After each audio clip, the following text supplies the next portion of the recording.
with community. Mm. And if they do that, I think we all win, because community, I would argue, is the one thing that no one's trying to solve. Mm-hmm. We're trying to solve recruitment. We're trying to solve competition. Tell me, where's community? Mm-hmm. Honestly, any one of you, go ahead. Shout out what's the national community for Scholastic right now. Any title, tell me. Yeah. Where do I go? How do I meet and hang out? Of the How storm. does you? Community zero. There's Yeah. nothing. It That- doesn't exist anymore. And it doesn't exist statewide. It doesn't exist school-wide. It doesn't exist region-wide. It doesn't exist nationally. It doesn't exist digitally on Twitch. It doesn't exist digitally on Discord. It doesn't exist through any form of skill-based development. It doesn't exist on any form of, skill-based learning, or just pure socialization and fandom. Mm-hmm. Huge missed opportunity. You want to take their time and make it more efficient, in my opinion. Tell Riot Scholastic politely to stop what they're doing with competitive, and their integration with LCS should be, Twitch, symposiums and summits and conversations and learning and all sorts of wonderful things, and promoting camps and educational learning activities and RSSA sponsored curriculum. That will move the needle. I don't see any of that. So Chris, that was pretty much the last topic. You kind of wrapped it in a nice package called community. And I was kind of thinking more from an organizer and a broadcaster point of view around growing fandom. And how do we get fandom around collegiate esports to look more like traditional sports across the board? And that helps us go out and sell sponsorships in the place, of which trickles down to all our member schools that we represent. But when we go to brands and we can't check that box of, 1 billion impressions and 1 million views, we still are challenged with selling those sponsorships. So my last and final is, do we have any secrets around how to grow fandom or grow community let's just start with on campus? I got the bed one real quick. Okay. Best way to grow community: food nights. It has nothing to do with playing the game. I'll give you a real life example. We used to do dollar burger night at the University of Cincinnati. We'd just go out to Bar Louie. We used to have dollar burgers every Wednesday. We'd post in at this time it was Facebook groups, tell people where to show up. 6 people, 12 people showed up the first week. By the third month, we had 40 plus people coming. And it was the biggest revenue night of the week for Bar Louie every week, purely because of us. But we had friendships, we had relationships, we had roommates, we had all sorts of great, wonderful things come from that.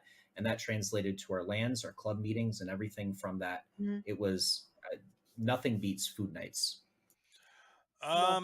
Just like pro sports, we need to focus on tribalism. And the way that you create tribalism is you have to prioritize in-person experience, in my opinion. I think that there's a lot of companies trying to become unicorn online platforms, but at the end of the day, I think we need pockets and hubs around the country that serve as regional and local hubs. Once you get a group of people together that share their love for the team that is on their campus, they start to develop a bond around that. You can do that online, but it won't be nearly as effective. Professional esports is having this tribalism problem because it's the majority of it's online. It's resulted in fans following players more so than the teams. I mean, that's a pretty broad topic, though. Like, we're starting to see those trends in traditional sports as well start to occur. People will follow. Ladies and gentlemen, welcome back to the Esports University Twitch channel. My name is Trader, and with me in the casting booth today is Hia Happiness. Happiness, how are you feeling today? Feeling great. First time appearing on the USU Twitch channel. It's lovely to play. A great time. Excited for this wonderful Valorant match we've got coming up ahead of us. It's going to be a fun one tonight. It's SUNY Plattsburgh going up in this matchup. They're going to be going against the Fanshawe Esports Valorant Esports squad. So it's going to be interesting to see these two teams face off. Actually, ironically enough, it's one of these teams coming into the matchup 0-4. That's Plattsburgh, have yet to find their win. Meanwhile, Fanshawe, they haven't lost a game yet. So it's going to be interesting to see. We definitely have our expectations set one way versus another. So it'll be fun to see if we can see one team sort of defy expectations. Maybe Plattsburgh will come out with a win. Who knows? Hey, I'm all in for the upsets. Always down to see some upsets coming in these league matches here. Plattsburgh, they're looking for their very first win, and this best of 3 right here could just be the one. The first map I believe they were going to be going to is Ascent. What do you think about this map, Happy? Oh, it's always fun. I mean, Ascent is a really good match to watch, a really fun match, at least for me to watch. I always have a good time with it because it's always interesting to see with all the different avenues that people can go to. And I mean, that mid control is so essential to actually holding that. So I guarantee that we're going to be seeing chambers on both sides. At the very least, it's going to be a jet of some kind, a chamber of some kind on both teams, trying to play that mid, hold that for as long as you possibly can. A lot of tour de forces, so you'll be hearing, if you want to play, let's play a heck of a lot tonight on that first map. And then we'll be heading into Pearl, which, you know, it's not necessarily long angles or short angles. It's a very fun mix of both. A lot of, and I mean, I mentioned last time, there's a lot you can do. A lot you Haven, or rather Pearl, excuse me. Yeah, so many opportunities of flanking over at Pearl, but let's talk about Ascent once again. We got Ascent right. On the defensive side, I just want to talk how good can KJ and Cypher be if they decide to go for this 2 Sentinel roster. I believe, 2 controller roster rather, I believe, you know, if you have Cypher holding on over at A side and KJ holding down B, there's no way that with the proper combo, anybody can take that side from you. Oh yeah, exactly. And I mean, if you're going to see one team start on the defenses, we've already seen it's Fanshawe who will be starting on the defensive side. So, I mean, maybe they will go for that KJ Cypher. I mean, if you win that defensive half so handedly, like even if you have Killjoy and Cypher, which both kind of do the same thing sort of on offense. I know Cypher, his cages can sort of act as smokes, but they're not as convenient to use as most other smokes out there. But like when you get on attack, it might be kind of hard to work with those two on the same comp. But if you do well enough on defense, who really even cares? If you have those two, and if you're feeling daring, you can go for the triple Sentinel if you want to have a chamber to hold that middle as well. That might just be going a little too hard on just trying to win defense, so that if you don't win the defense super strongly, you might not have much of a say once you get to the attacking side. But either way, I'm sure we'll see wonderful offensive and defensive strategies from both of these squads. Absolutely, both of these teams have been just waiting to get into this game, waiting patiently. Oh yeah, as well, and we're just as excited. Like you said, 2 Sentinel, 3 Sentinel play, anything will be exciting. We are always in for some weird kind of roster setups to see how these two teams fare up against each other, and you know, maybe Plattsburgh, they have something in store for us today. Maybe they've learned something from their last 4 losses, and maybe they'll bring in, you know, the 5 Odins on defense. That would be fun to see, but we shall see whether they pull off such kind of strats or not. As of right now, we're just waiting on the players to get into the lobbies, and the agent select screen should be here right in front of us anytime soon. Yeah, it'll come around. I know we were running into issues with one player crashing when they got in. So our players, everybody's here at their computers ready to go. It's just some technical difficulties in the way. But before we really get there, we could talk a little bit more about Ascent. We've been talking a lot about some really effective defensive strategies, but is there anything that you've seen that works particularly well in your experience on offense? On offense, I have to say, you know, I'm a Raze main, Raze all the way. But you know, just push in any site you want. You could just satchel in, push in that nade. If you know the lineups, if you know the angles, push. You hit the nade on the one side, you hit the boombot on the other. You push in, nobody's gonna be stopping you. All right, that's what I believe.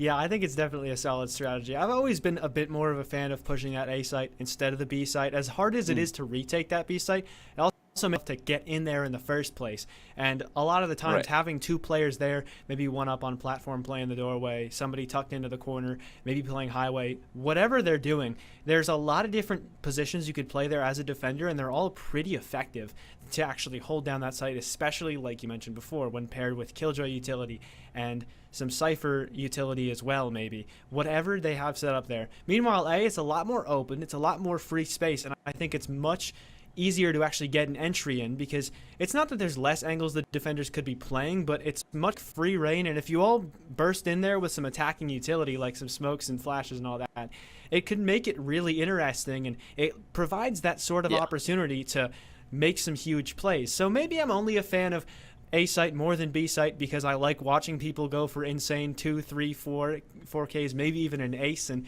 A has a lot of opportunities for some really sick plays.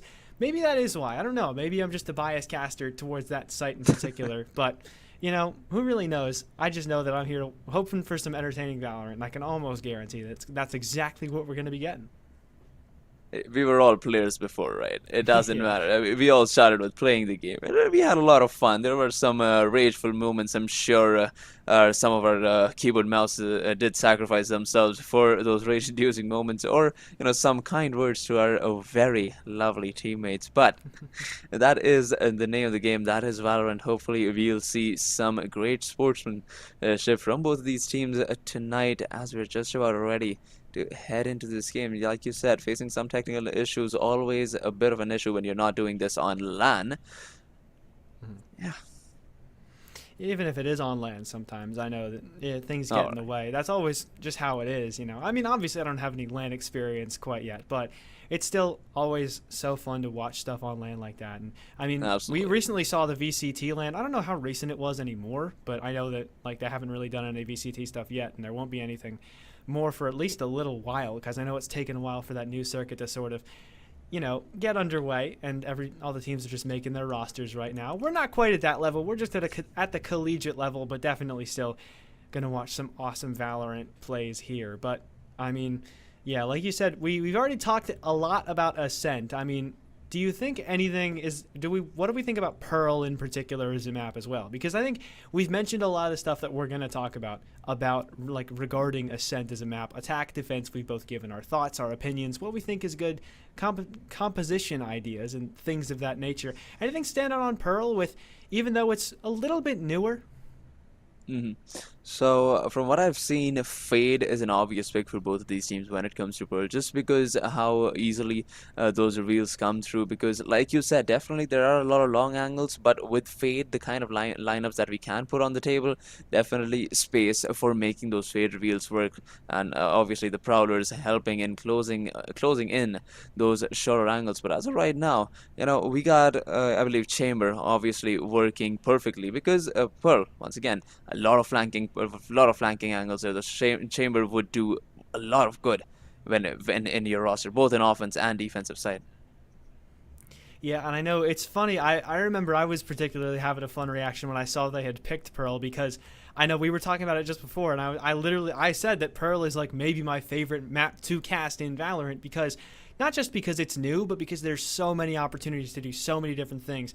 There are so many little corners and crevices on that map that allow for a lot of different interesting interactions and fun opportunities at wonderful plays. And I can only, the number of awesome plays I've seen on Pearl, even though I've only casted it maybe a few times, I probably have more really fun experiences on Pearl than I have fingers on both of my two hands. So and I'm not just saying that because I've lost fingers or something. I have, you saw them, but it's still Pearl. That just goes to show that Pearl's a really fun map to cast, and I'm absolutely looking forward to that one. Absolutely, it's just it is a reminiscent of what Cobblestone was in CS:GO, right? People hated it, people loved it, but it was always fun to have it around just once in a while. So Pearl does give off the same vibes. I believe the technical issue that we have is still going on, so we'll be taking a very short break here, but we'll be right back with some more Valorant action from the same team. So stay tuned, don't go anywhere.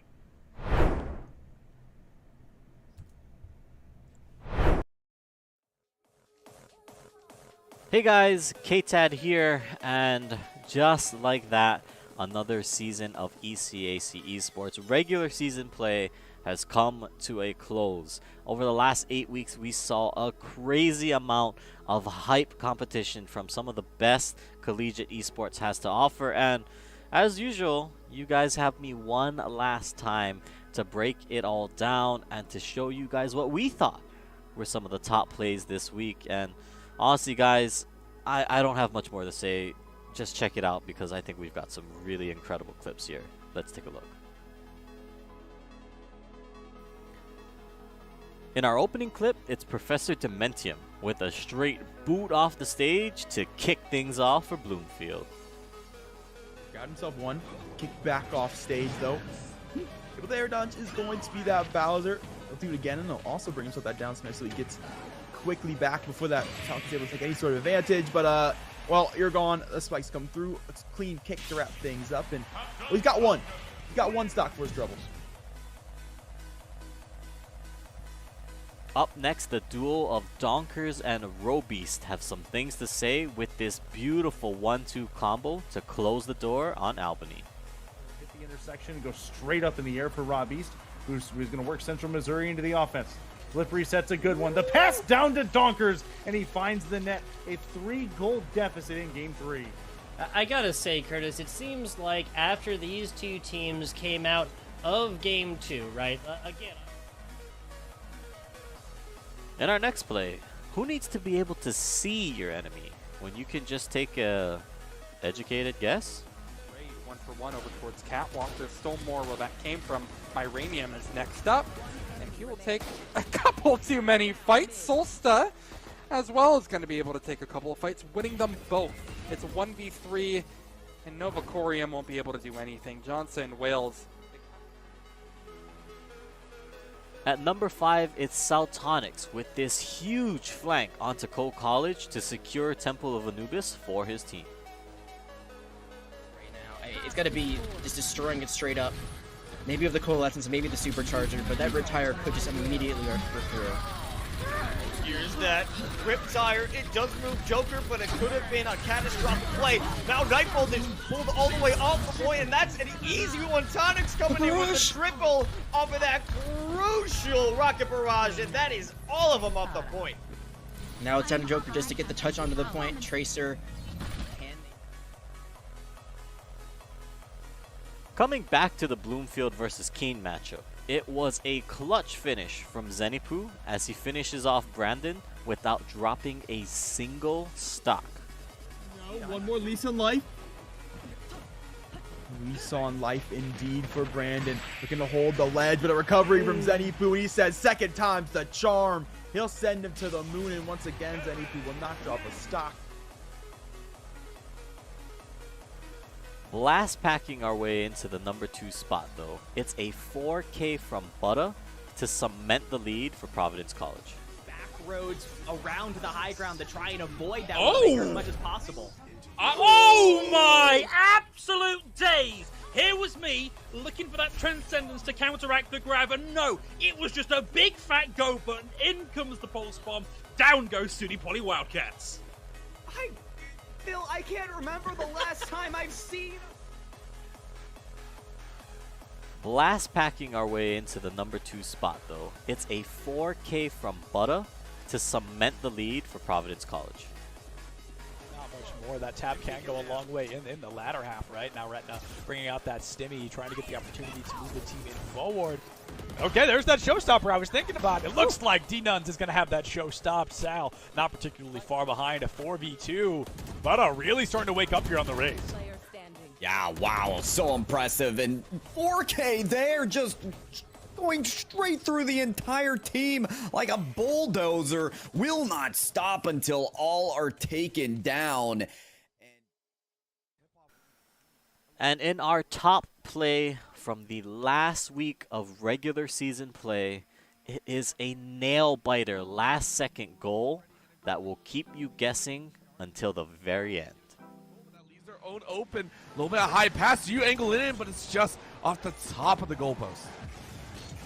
Off the top of the goalpost, coming in deep. Matrix able to find something here. The demolition comes through. 7 seconds left for a true game win, but in overtime, feeling incredibly likely. But tied out of a wide open goal. No! No! Orbital, the waffle iron has been flipped, and Farmingdale finds themselves up 4-3. 2 seconds left on the clock. The only hope for Louisville to win this out is with a kickoff goal. They cannot make a single mistake, or they will.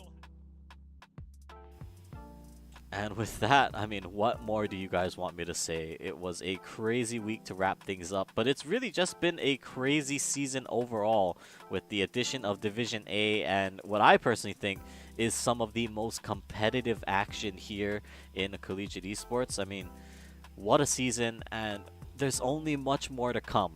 With the playoffs starting on April 4th, you guys can expect to see a lot more action that will continue all throughout the month, and that will wrap up on the week of April 25th.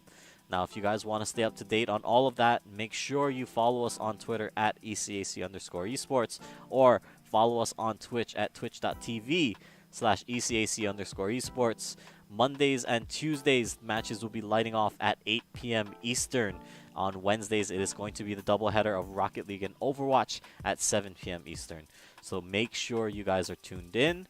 And as for me and the rest of the crew behind the scenes that works on not only just the production, but these highlight videos for you guys, we just want to say thank you for joining us for what has been another incredible season.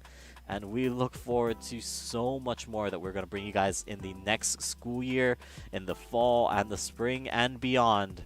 We've got a lot of great things coming, so stick around, don't go anywhere. Come back right here to this channel, to this Twitter, to this Twitch, to this YouTube, wherever it is you see this. Stay tuned, because even more is on the way. Thank you guys once again. I've been KTAD. It's been a wonderful season, and we'll see you next time.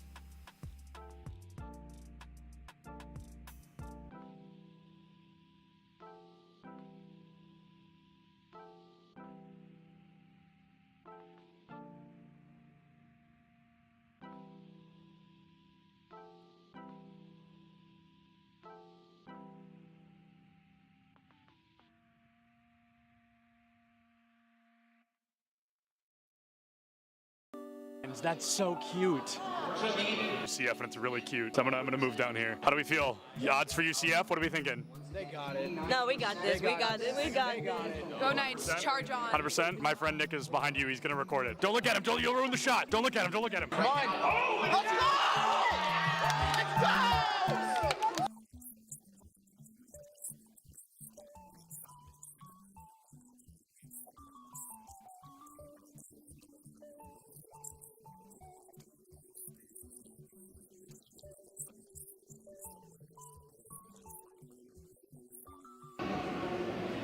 My smile's probably really creepy. I was just being weird. Oh, I love being in the shadows, though. Big shout out to the shadows. We could interview Dilly just because I think he's handsome. You weren't supposed to hear it. Here's the thing about the event. I'm the greatest that's ever lived. Literally true. I know him. I think everyone knows that. I think everyone's aware of that. Hey, do you have a VIP access badge on? I actually have an all access. Oh, an all access. I thought it said VIP access. And that's only available for the best. That's true. He's right. That's a main stage TO right there. If this goes live, I'm suing everybody. It's all right. A video of me, the first clip is me saying, don't put that in. And then it was the first, cut the cameras. Oh, you're recording already? Great. So this is this is Bay State versus UCF. I believe something that we saw yesterday on day one of the tournament, but instead we're going to have that run back here. I think they're fighting for a spot in Grand Finals. Anarchy, one of the best Greninja players in the United States, currently struggling against a Terry. Terry notorious for that DLC privilege, being a very strong character with some very strong abilities. Greninja, not so much, considered one of the weaker characters in the game. A Falco player, one of the best in the United States, and he just got spiked by a Terry. Same Terry that took out Anarchy literally minutes ago. UCF still up by 2 stocks. This guy is looking to rip this team apart single-handedly. That is, I mean, nuts, to say the very least. Absolutely absurd. That was a disgusting spike. I cannot believe that happened. Will you hold the microphone so I can sign this? Sorry. For context, he's got a fan. He's actually signing something. He's so excited. What was it like to not hear my voice for 2 minutes? For 30 seconds, maybe. What was it like? Probably bliss. I was signing a mouse pad, which is really cool. I've never done that before. Nobody's ever asked me for a signature, so I'm going to start blushing, but I'm really excited about that. And then he wants a picture. Can you take a picture of us? I said, is it bad? She went, no. I'm going to go ahead and take that as a yes. Turns out I can't tie a tie sitting down. What do you think is the appropriate face-to-screen ratio for a Valorant player? Face to screen, like how close I sit? Yeah, like how close should a player sit? Personally, I play really, really close. I think it depends on your eyesight, but for me, I like playing close because it helps me focus on my crosshair. Is the value of sitting close, the crosshair being the only thing in your line of sight? Yeah, that's pretty much the main benefit of it. It's so funny how close some of these guys sit. Oh my goodness. What do you think is the healthy face-to-screen distance for a Valorant player? I think it's all kind of personal preference. I guess I would consider myself like pretty close when I play because I like to like zone in on my crosshair. It is the second person to say that. It's all about the crosshair. And then what's up with the horizontal keyboard? I don't know, like it just kind of fits like the form when I'm close to monitor. Like I don't know, it might sound cringy, but I like to like be one with my gun. You know? No, bro, I feel it. I feel it absolutely.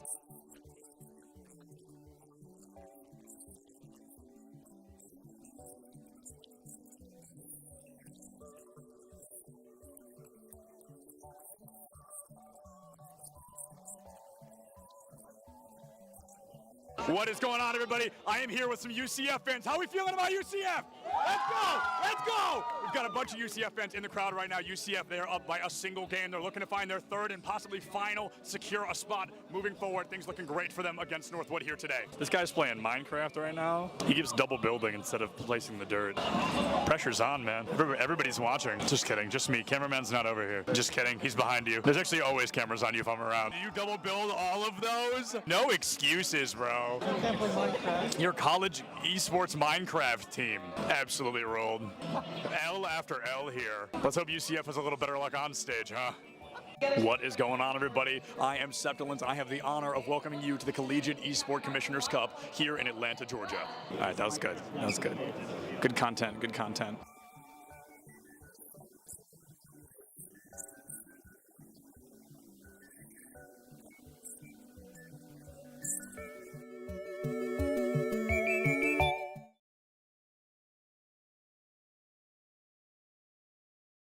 My name is Dusty.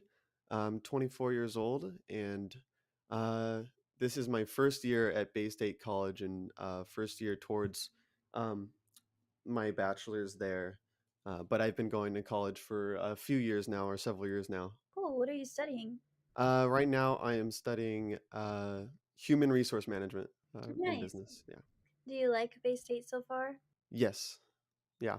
It's been pretty good so far. It's only been one quarter, but I like it so far. So Where are you from? I'm from SoCal. I'm doing it remotely from Southern California. So what games do you play? What's your main game? My main game is Smash Brothers, and that's what I compete in. So Super Smash Brothers Ultimate. Okay. What character do you like? Wii Fit Trainer is my main character. So how has it been being part of a collegiate team at Bay State? Have you been on a collegiate team before? I've been on teams before. I don't know if I've been on a collegiate team before. I think this is my first collegiate team, but it is really nice, and the teammates are really supportive, and I've met some cool people, so that's nice. But I definitely do have experience like with teams, so it's nothing like super new, but it's always good to be in a team, have that support. A fresh team. Yeah, that's cool. So how long have you been playing Smash? I've been playing Smash for about like 7-ish years now. Well, I've kind of played it since I was like really young, but like competitively, I've played it like 7 years. I played since the release of Smash 4, which was the previous Smash game, and now I've played into Ultimate, so quite a while. What has been your proudest moment since playing Smash? That's hard to say because I've honestly had a lot of good moments. It's just I feel like every other week or every other month I have a new moment where I'm like, wow, that's the best I've ever played, which feels good and makes it, I keep going for stuff like that. But every time I play a tournament set and it feels really good and I feel like I'm playing the best I've ever played, probably each of those consecutive moments. I just had a tournament a couple weekends ago in Las Vegas where I placed 9th out of nearly 400, I think, and I think that was one of the best I've ever played. And that felt really good, so that was a really big accomplishment for me. So you would definitely say over the past 7 years, you said that you've grown a lot in the game? Yeah, I think I've grown a lot in the game, and I think I've also grown a lot just as a person too. Just like competition in general, and there's a lot of learning, and there's a lot of ways to approach it. I've learned how to teach other people as well, because I do coaching as well, stuff like that. So I've learned a lot through Smash. Yeah. Mm-hmm. How long have you been doing the coaching part? Coaching, I've been doing maybe a year and a half-ish, maybe almost 2 years. I'm actually not sure on the number. I think a year-ish, year and a half is probably closer to the right one. But yeah, that's been a lot of fun too. it's really interesting because it gives you a different perspective on the game, and not only are you helping other people, but you kind of help yourself in a way too, because you can kind of see things from a different perspective, so. How would you describe yourself? Do you Hello everybody, welcome back. Unfortunately, this is just a short little intermission from us just to inform everyone that due to unforeseen emergency circumstances, one of the teams involved unfortunately had to forfeit the matchup, so we will not be having any Valorant streams on for you tonight. That's going to be all, at least for the next little while, but that's not going to be all from the Esports U Twitch channel for the rest of the night. Isn't that right, Flater? There's more. We got Mountain West Rocket League coming up at 10 p.m. EST. 7 p.m. PST is going to be San Jose State University going up against Utah State University. So if you have any interest in Rocket League, you want to see these two teams going up against each other in Rocket League, some good car and ball action, then be sure to tune in at that time. But as of right now, the Valorant stream unfortunately will be cancelled. Follow us on Twitter at FlaterCast, at Here Happiness. We would love to see you again. But this was ESU. Now, signing off.